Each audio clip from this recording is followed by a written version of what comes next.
My dear students of class 8A and 8B, in today's history class, I have chosen this lesson for your better understanding. Lesson number 6, topic Decline of the Mughals and Rise in Independent Kingdoms. Point number 1, factors that led to the decline of the Mughal Empire. What are the factors that led to the decline of the Mughal Empire? Now I am going to discuss. You know, Mughal Empire had become very much vast during the reign of Mughal Emperor Aurangzeb. It was due to a mistake of Aurangzeb. Most of the Indian regional Hindu kingdoms declared themselves to be independent and stopped paying revenues. It was a great loss for the Mughal Empire. Now question is, why did Aurangzeb do it? Aurangzeb did it because Aurangzeb faced huge financial crisis during the end of his rule because of the regional kingdoms who declared themselves independent. Aurangzeb could not understand one basic thing, that a kingdom of large extent, a kingdom having large areas, very tough for controlling it single-handed, because he did not believe anyone else. He did not faith on any Indian regional kingdoms and their rulers. So what technique and method once Akbar followed, what technique and method Aurangzeb's predecessors followed, Aurangzeb did not respect it, did not show, did not pay attention to it. And as a result, the Indian rulers who had great respect for the Mughal emperors, the glory and image of the Mughal emperors, the glory which once upon a time they were able to establish by way of following good policies, by way of making the people very much happy, rich, prosperous, by way of providing equal facilities to all group of people. Aurangzeb did not follow it because he was a very conservative ruler. He strictly maintained a system where the Hindu people were not given priorities, but only the Muslims. It was a great mistake, the religious policy of Aurangzeb. Aurangzeb could not understand that in spite of being a very large country where Hindus were majority, his predecessors ruled successfully, but he couldn't. Why? Because what his predecessors realized, understood, Aurangzeb could not understand it. And hence, after 20 years of his rule, Aurangzeb reimposed jizya. The jizya which was exempted during the reign of Akbar, Aurangzeb imposed it and made all the Hindus to be his enemies. Besides, a number of Indian Hindu rulers like Marathas, Jats, Satnamis, Bundelas, they all declared themselves independent and ignored the rule of Aurangzeb. As a result of it, Aurangzeb had to spend a lot of money in order to crush them. Aurangzeb had to stay in the Deccan for the last few years during his reign in order to crush the growing political influence of the Marathas. But while doing it, Aurangzeb made his royal treasury empty While crushing the revolts of the Marathas, Aurangzeb made his royal treasury almost empty, and only one state from Bengal revenues reached Delhi only because of Murshid Quli Khan, who was appointed, Diwan of Bengal by Aurangzeb and had great faith for him, and Murshid Quli also had great respect for Aurangzeb, and hence Murshid Quli was only one, Diwan from Murshidabad sent regular revenues in time, which saved Aurangzeb from being,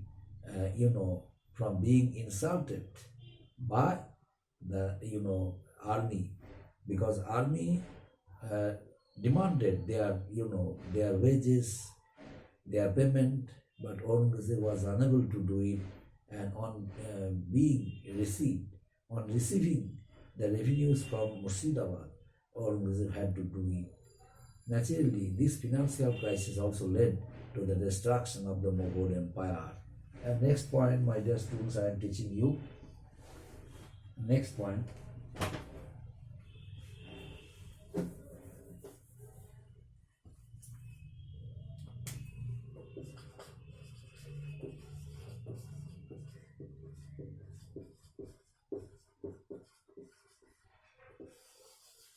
War of succession. What is war of succession? Aurangzeb died in the year 1707, which resulted in a war of succession among his three sons.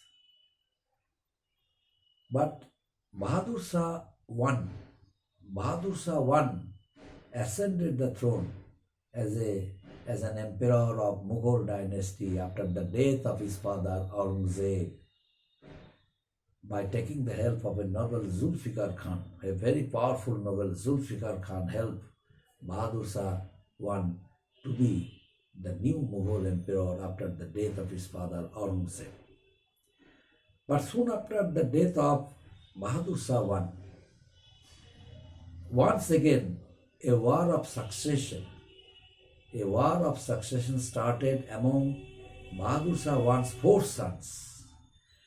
But this system, which was followed one after one, also resulted in disintegration of the Mughal Empire. Among the four sons of Bahadur Shah I, that is, once again, four sons of Bahadur Shah, there was a war of succession among the four sons of Bahadur Shah, and later on, Jahandar Shah emerged victorious with the help of Zulfikar Khan. Jahandar Shah, not Bahadur Shah. Bahadur Shah directly ascended the throne without taking any help. It was Jahandar Shah. The Jahandar Shah, one of the four sons of Bahadur Shah, ascended the throne by taking the help of a powerful noble Zulfikar Khan. And every time a ruler died, a war of succession took place. And it was because there was no fixed law for the Mughals. Hence, Mughal emperor became very much weak. Another one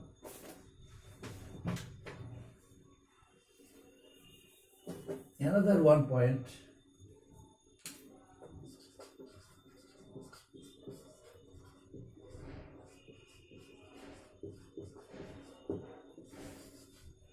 Weak successors. As I taught you earlier, Aurangzeb, after the death of Aurangzeb, most of the rulers who came to power, they all were almost weak, inefficient, unskilled. They had no administrative skills. Neither they had administrative skills, nor they had military skills. So what they had only a habit of enjoying in the Rang Mahal, with the dancers who are invited to dance on the floors of the Rang Mahal. They spent a lot of money, my dear students, at the cost of common people who paid revenues, because some of the states which were there still, they had respect. They accepted the influence of the Mughals. They paid taxes. So at the cost of those states, the weak and enable successors of Aurangzeb, they enjoyed a very luxurious life. They enjoyed all entertainments without being attentive towards the administrative works, without paying attention to the needs and requirements of the common people. And hence, Mughal Empire became very much weak, very much unstable, only because of the weak successors of the Mughal Empire. Next point.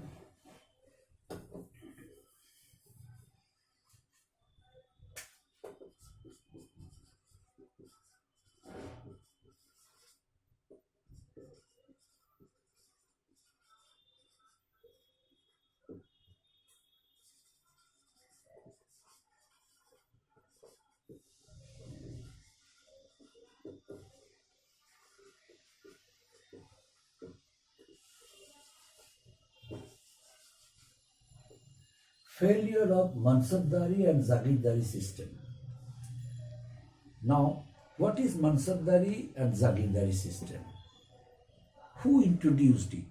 It was introduced by Emperor Akbar. Akbar introduced the Mansardari and Zaghidari system, my dear students. Now, why did he introduce it? He introduced it with a view to provide importance, provide lots of facilities to the army, so that army must pay full attention to make it very much powerful while fighting against the enemies of the emperor. It was due to an effort of Akbar. Almost all army, they became loyal to the emperor, and they left no stone unturned to gain victory against the enemies of Akbar. That's why Akbar introduced the technique, the system of Mansardari and Zaghidars. Now, what is Mansardari? The military officers were given lands, means Zaghirs, as payment, and these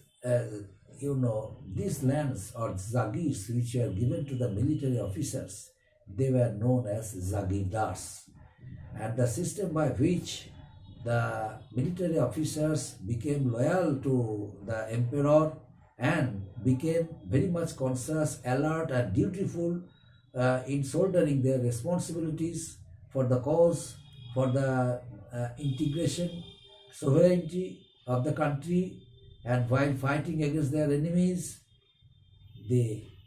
this system and this carefulness among the Zaghidars, known as Mansardari, means they all became Mansardars. Lands were given to them as the payment for the service in military, army.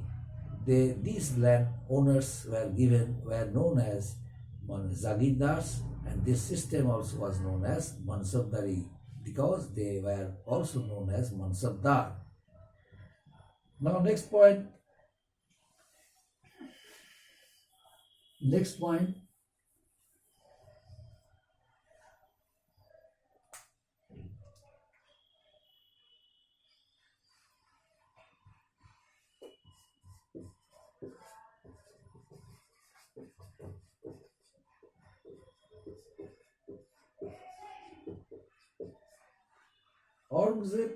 Aurangzeb's policies.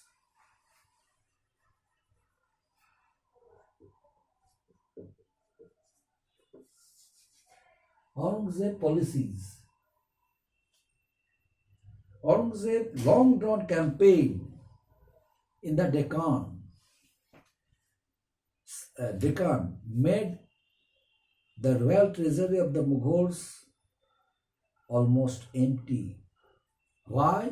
Because he had to spend a lot of money in suppressing the revolts of the Zat, Bundelas, Satnamis and Marathas. in the Deccan. As the Deccan was a place where peaceful rulers accepted the political supremacy of the Mughals once upon a time, they all became rebels. They all became the enemies of Aurangzeb because of his wrong policy. This alienated the wrong policy, the jizya which was imposed on the non-Muslims, alienated the Hindus and led to a lot of discontentment, my dear students. Besides, he declined the demand for regional autonomy and led him numerous wars with them, because he did not want to provide regional autonomy for the regional kingdoms. He decided to declare war, decided to defeat them, but he did not want to declare regional autonomy during his presence. It had a negative impact on the army and the stability of the Mughal Empire, my dear students. The Rajput chiefs and their military officers, assistants, was of great importance to the Mughals ever since the days of Akbar, but afterwards Aurangzeb's aggression towards the Rajputs led to the loss of Rajput faiths and beliefs, which had become a great cause of the disintegration of the Mughal Empire, my dear students. And next point,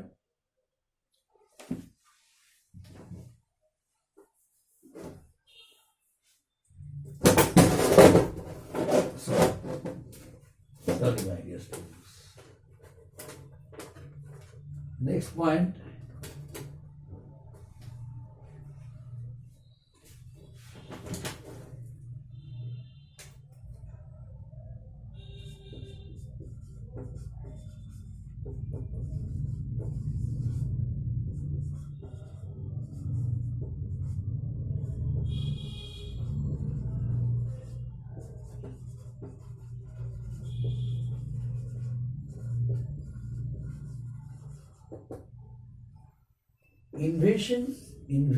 invasions of Nadir Shah and Ahmad Shah Abdali.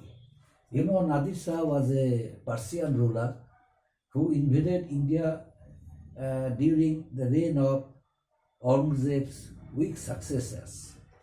Aurangzeb's weak successors were known as later Mughals. I have told you about the weak successors of Aurangzeb, that they were inefficient ruler, unskilled ruler. They had no administrative skill, they had no military skills, they had no military genius like the predecessors of Aurangzeb, and hence the foreign invasions weakened the Mughal Empire, the weak Mughal Empire. Two invaders, first one, Nadir Shah, invaded India. He belonged to Persian Empire. The ruler of Persia invaded India and looted the invaluable treasure, Kohinoor diamond, and later on he also plundered huge quantities of gold coins, ornaments, and so many things. He looted it, the Kohinoor diamond, and another important thing he looted that was very, very prestigious for the Mughal dynasty, that was peacock throne, where who sat on the peacock throne? It was Shah Jahan who got it made and sat on the peacock throne and heard the grievances of the people and solved it and found out various solutions in various ways, and made the people very much pleased by means of his presence of mind, and people became very much pleased with the administration of Shah Jahan also. So that very peacock throne, which was a wonder of Shah Jahan, it was also looted, plundered by Nadir Shah. And after Nadir Shah's invasion, Another one also invaded Mughal emperor. He was Afghan ruler Ahmad Shah Abdali. Ahmad Shah Abdali continued his invasion for five times, and at last in the year 1761 he also made an attempt, and that time his main opponent group was the Marathas. The Marathas became powerful, so Marathas decided to check the growing influence of Ahmad Shah Abdali. Marathas thought that Ahmad Shah Abdali would establish a rule in India instead of the Mughals, but the Marathas wanted to establish an all-Indian rule under their care. That's why the Marathas accepted the challenge of Ahmad Shah Abdali, met in the Third Battle of Panipat in the year 1761, where Ahmad Shah Abdali defeated the Marathas, and the Marathas' glory and image was totally disintegrated. The image, whatever once they established by defeating the Mughals, by weakening the Mughals, Ahmad Shah Abdali and Ahmad Shah Abdali weakened it, and hence the image was lost forever. And Ahmad Shah Abdali, by defeating the Marathas, he once again plundered huge gold coins, ornaments, huge valuable things from the Mughal dynasty, and made it a very empty empire. The royal treasury became nil after the last invasion of Ahmad Shah Abdali. Up to this, my dear students, thank you.